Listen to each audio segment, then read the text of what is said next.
So we have now on the phone, on the other side of the sea, Mr. Björn Lomborg. Very nice to talk to you, sir. Likewise.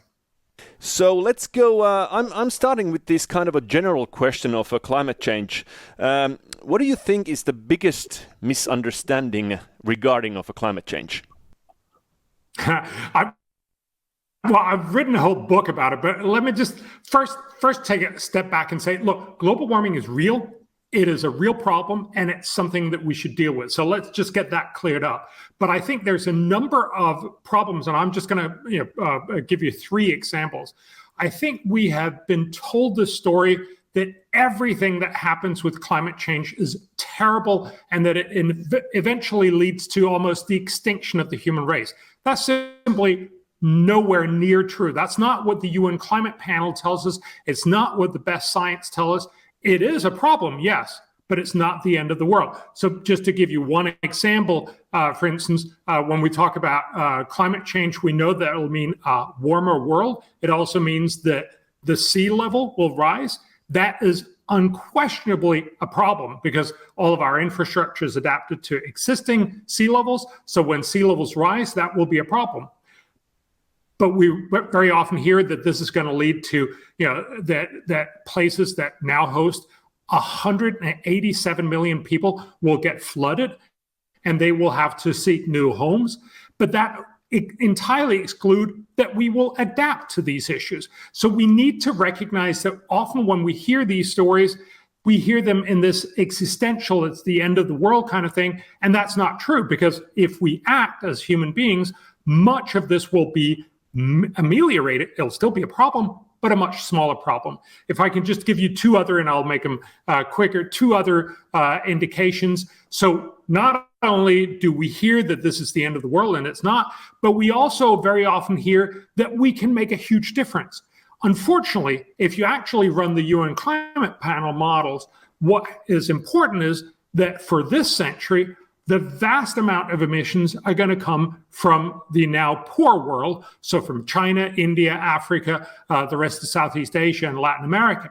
And so when you talk about a lot of the climate action that happens in, for instance, Europe or the US, these are actually fairly minor players. That means even if the entire EU went carbon neutral, not in 2050, but today, the difference by the end of the century would be about 0.14 degrees centigrade when you run it on the standard UN climate panel model. So not very much, not nothing, but not very much, certainly not something that we would be able to notice in this century. So not only are we being told wrong when we're told this is the end of the world, but we're also told wrong when we think we can make a huge difference. This really is about making sure that this is something that everyone in the world can do. The last thing I just want to briefly mention, and it's a big part of my book, is that we're often told that this is going to be incredibly cheap. We're actually going to make money off of doing our climate policies. Well, it turns out, not surprisingly, that's why a lot of politicians really don't want to implement this. It's very costly. So for instance, the McKinsey just did a study of what it would cost to make the world go net zero by 2050. They found that the total cost is about $9.5 trillion, or the additional cost at least $4 to $5 trillion per year. That's a huge cost. That's more than what the world spends currently on education. And it's not something that most voters are willing to do. That's why we need to find smarter and cheaper ways. So no, this is not the existential threat.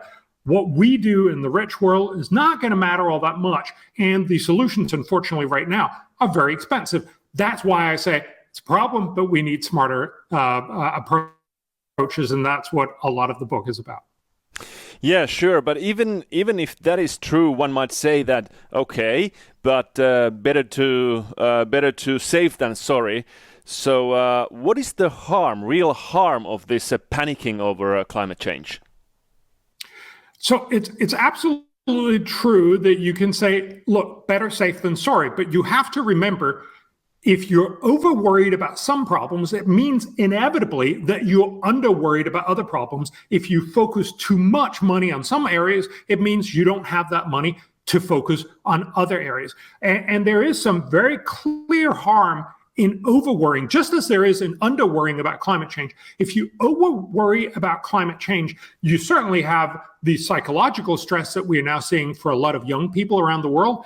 They honestly think, a lot of young people, I mean, I've talked to some of them, they literally believe that this could be the end of their world, that they're not going to live to adulthood, they're not going to live to have a wonderful and exciting life, but rather that this is being cut short by climate change.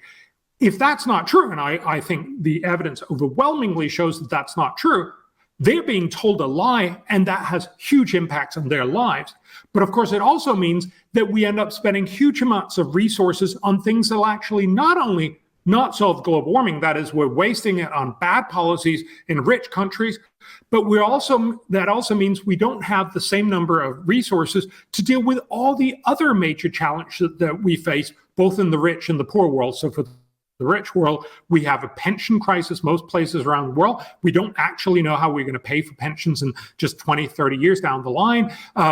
Certainly most people feel that you don't have good infrastructure, you don't have good schools, you don't have good healthcare, you don't have good caring of either young children or old people.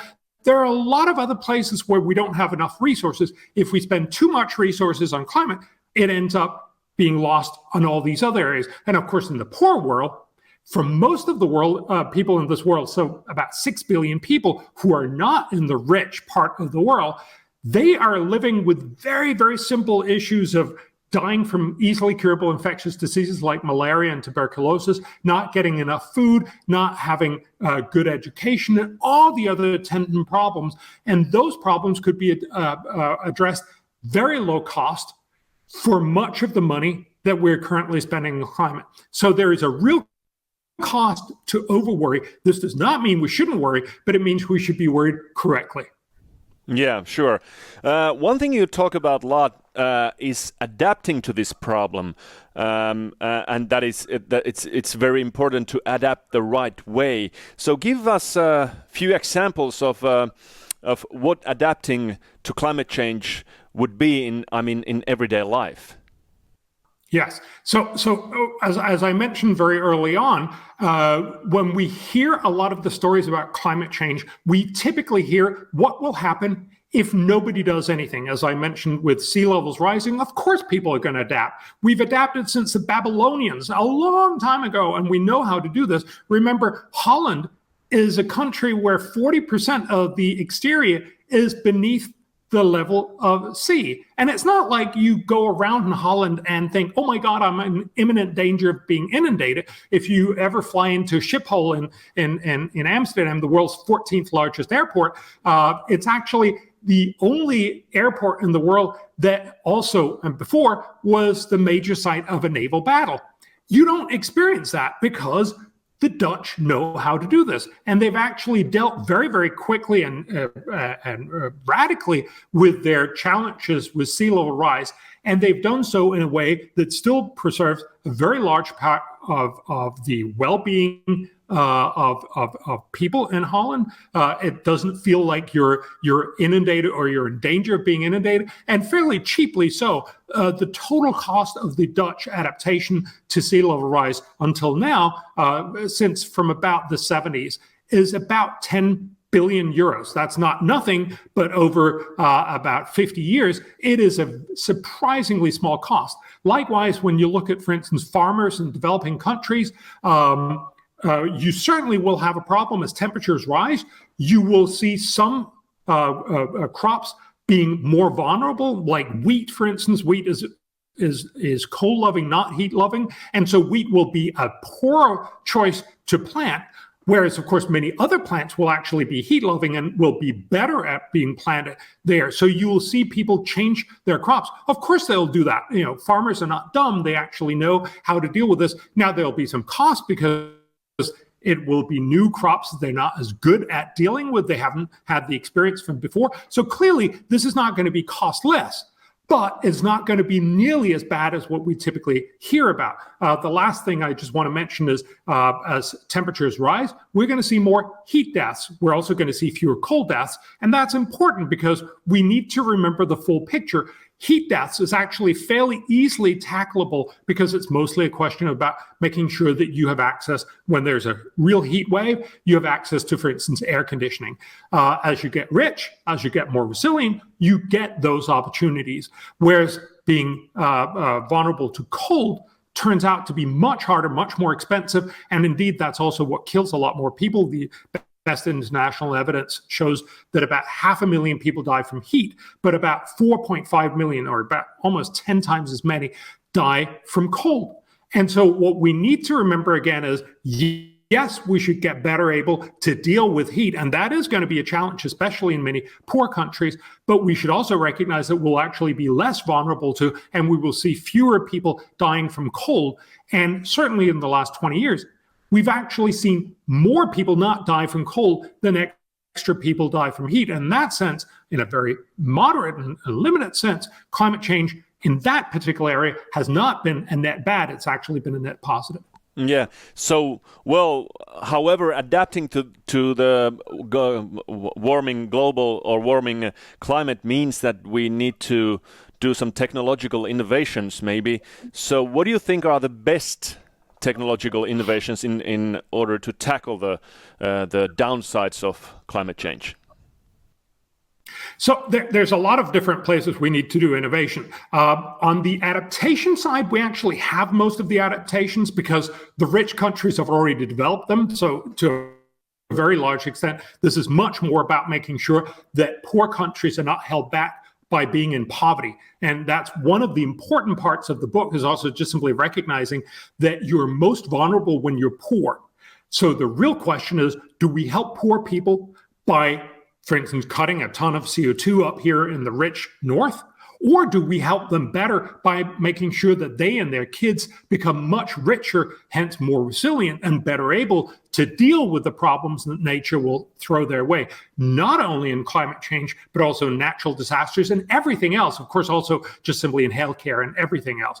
The answer very clearly turns out to be that they're much better off if we focus on making sure that they get better off in general, that is, that they get pulled out of poverty. On the other hand, we also need to deal with our emissions of of greenhouse gases. So we need to cut our carbon emissions. That is correct. We're trying to do so very costly and fairly too quickly, probably, in the rich world, and we're getting almost no pickup in the poor world, which is a very poor way of trying to tackle global warming. But we clearly need to cut carbon emissions. The smart way to do that is by cutting the cost of future green energy. Fundamentally, this is how we've solved all problems in the world, through innovation, as you rightly ask about. We have solved problems not by telling people, I'm sorry, could you be a little poorer? Could you be a little colder? Could you be a little more uncomfortable? But instead, through innovation such that those people will actually be better off while using technologies that will emit less CO2. So the simple point is, we should be investing a lot more into research and development into green energy. This could be solar and wind with lots of batteries, lots of backup power. It's hard to envision that we can do this broadly at low cost, even for a moderate amount and certainly for a very large amount, but it is one possibility. It could also be fourth generation nuclear. Nuclear is CO2 free, but currently it's very expensive, the third generation. Maybe the fourth generation could be much cheaper, much more efficient, much safer as well. And if that was to be the case, we would basically have a technology that everyone across the world, not just rich, well-meaning Finns and other people, but everyone in the developing world as well would buy, simply because it was cheaper. It could also be carbon storage. It could be a lot of other things. The fundamental point here is to say, if you focus on innovation, not only is it a cheaper policy, it is also much easier to get everybody to agree on. It's also much more likely to solve this problem in the long run, because it doesn't rely on making us make policies that make all of us a little poorer, a little worse off, which of course is why almost everyone is shirking from they go to these climate summits, make grand promises, and then don't deliver. But it's actual policies that individuals will want to do simply because they're cheaper. So innovation is crucial if we want to get solutions to climate change. Only if we have cheap green energy will everybody adopt it. Got it. So one claim we hear all the time whenever we read newspapers or follow the media wherever is that climate change is all bad. There is no such thing that it could be good in any sense. But I know your claim is other than that. You say that it's at the same time it's good, but it's all and bad. So how is that? Well, even it's really just a question of saying, if you look out in reality, you kind of know that there's no such thing that is just good or just bad. That's sort of a Disney, princess version of the world. The reality is that anything that happens is both good and bad. Global warming is mostly bad. That's why it is a problem. But if we're only being told about worst case scenarios and only being told about the bad sides, we're unlikely to have a good appreciation of this. We're actually likely to be over worried, as we talked about early on. So global warming does mean that overall we're moving away from the temperature that we historically have built our societies around. So if temperatures rise both in Helsinki and in Athens, which are obviously very, very different cities, they're both adjusted to what the temperatures used to be in, say, the 17th, 18th, a little bit of the 19th century from most of our infrastructure. If temperatures rise, that's going to be costly because both of these societies will have to adjust somewhat to, buy more air conditioning, have less heating, that kind of thing. So that has cost. But we also need to recognize that it's not just cost. As I mentioned before, as you see more heat waves and more heat deaths, you also see fewer cold waves and fewer cold deaths. Likewise, when you talk about CO2 clearly helps increase heat, and that leads to the problem of climate change, but it also acts as a fertilizer for plants. We know this. I mean, if you go to any commercial greenhouse owner, if you grow, for instance, tomatoes, you'll often put in extra CO2 because it actually grows more and bigger and more plump tomatoes. And what we've seen globally, and there's very, very strong evidence for this, we have seen a dramatic greening of the world, basically that there's much more green stuff. Actually, scientists measured the amount of area of leaves. And what we've seen is that we have gotten more leaves on the planet last about 30 years, equivalent to 3 more continents of Australia or 3 more continents of the continental US. So what is important to recognize is there are definite downsides to climate change. Overall, climate change is a net negative, but it's not the end of the world, as we talked about at the beginning of this conversation. But also, there are also some upsides. I'm not saying that we should just stress them and say, hey, maybe we should have more global warming. That's not the argument I'm making. I'm simply saying we're not well informed unless we hear both that there are positives and that there are more negatives. So we overall understand it's a problem, but not the end of the world. Okay, so then I have one more final question, because global warming and climate change is happening in the future, so we have to operate with estimates. And now your main argument, as I find it, is that everything has been exaggerated.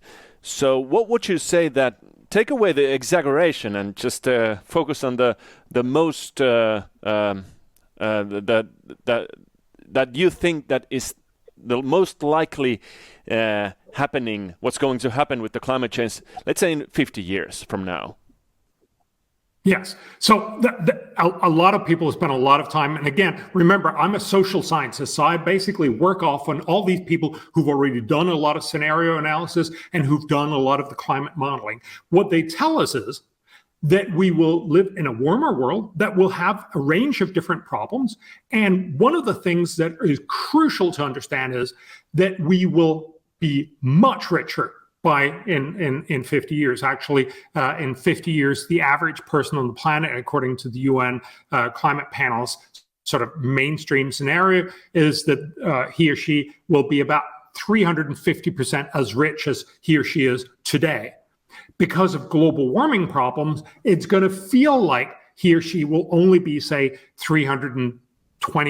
I'm doing this in the math in my head because I usually talk about 2100. But if we're talking about the two 2070s, she'll be, instead of being 350% as rich, she'll only be 330% 320% as rich. That's clearly a problem because we'd rather have that he or she would be even richer, but it's clearly also a much, much better place. So the takeaway that we need to recognize is overall, the world in 2070 or even in 2100 will be a much better place for humans. We'll have much better education, we'll have much higher income, much less poverty, much more food, and all these things. Climate change will make the progress go slightly slower, not something that makes the whole world sort of crumble. This is great. Thank you very much, Björn Lomborg, for this interview. Thank you.